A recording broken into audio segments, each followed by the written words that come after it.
All right, so we're going to go over 7.1D, intermolecular forces. Inter means between, molecular is molecules, and then forces. So intermolecular forces, forces between molecules.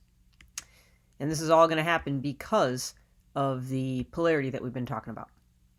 So if you look at this little animation here, notice a little, like, I guess, lightning bolts or electrical charges or whatever. That's this animator's way of showing you the forces, the attractive forces that occur between neighboring molecules. Notice it's not what's holding the green and the blue together in the one atom, or the one molecule. It's what's keeping neighboring molecules together. And this is important, although those forces are a little bit weaker than ionic and covalent bonds, they still exist between neighbors, and that's what determines whether or not something is a solid, a liquid, or a gas at room temp. It determines whether or not something dissolves in water. It determines its boiling point, a whole bunch of factors, all based on these intermolecular forces, forces between neighboring molecules. So let's just kind of put this together and think about what we already knew. Now, we've got 3 molecules here. Well, 2 molecules and then this little ionic compound.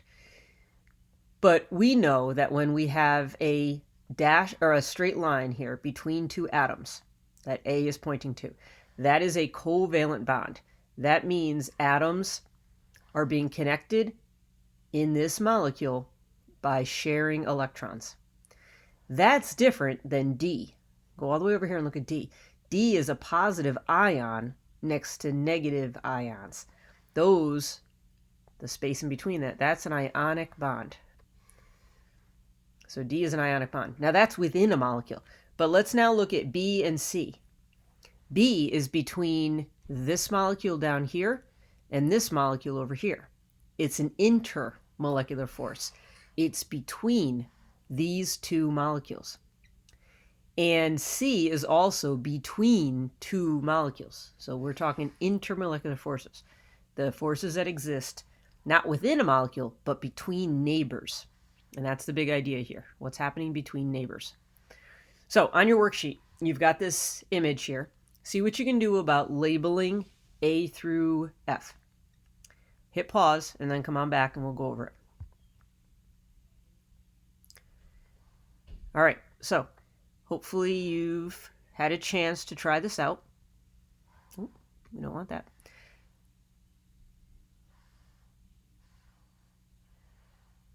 All right, try that again. A is going to be, since it's in between 2 atoms within the same molecule here, A is a covalent bond. Now, B is between this molecule, this water molecule, and this molecule down here. So B is in between. So that's an intermolecular force because it's between neighboring molecules. C is another line that looks like this that's connecting 2 atoms within a molecule. So C is also a covalent bond. D, we've got a line here connecting this nitrogen and hydrogen, these atoms within this molecule. So that's a covalent bond that represents electrons being shared between the nitrogen and the hydrogen. E is between this molecule and this, so it's an intermolecular force. It's between. And finally, F, we've got an ion and an ion. So F is an ionic bond. Okay. So we've already talked at length about ionic bonds and covalent bonds. What we're talking about now is what's happening in between them, intermolecular forces. So there's 3 kinds. We're going to talk about dipole-dipole and ion-dipole right now. Hydrogen bonds, we'll do this in the next section, so don't worry about that right now. All right, dipole-dipole. First of all, what does dipole mean? Well, it means it has 2 poles, just like the Earth, just like a battery, just like polar molecules. This is just a fancy way of saying it's polar. A dipole, 2 poles, 2 oppositely charged ends. So if you're talking about a dipole, you're talking about things that have 2 oppositely charged ends. And you can imagine, just like 2 magnets would interact, these 2 dipoles would interact with each other. So if you put them together in the same container and bring them closer, they will interact as long as you hook them up the same way, or the right way, I should say. So if we tried to arrange the molecules and put them together like this, the two positive sides of each are going to repel. So the molecule naturally wouldn't rotate or move around and end up in that position. Instead, it's going to end up in this position. And that positive and that negative end of the two neighboring molecules are going to be attracted and pulled in closer. And they're going to stick together. And sometimes that attraction is really strong and they're really hard to separate. And sometimes it's kind of weak, but it's still there, as long as it's a dipole. Now, this is why water has certain amazing properties, because water is a dipole. Water has a positive and a negative end. So water kind of looks like this, with that oxygen on the top that's negative and the hydrogens on the bottom that are positive. The water molecule down here is the same thing. We've got the oxygen side is negative and the hydrogens are positive. So if we put them near each other, again, we end up with a positive and a negative side that are attracted to one another. Dipole, dipole. Oops. The other kind is very similar, but it's called an ion dipole.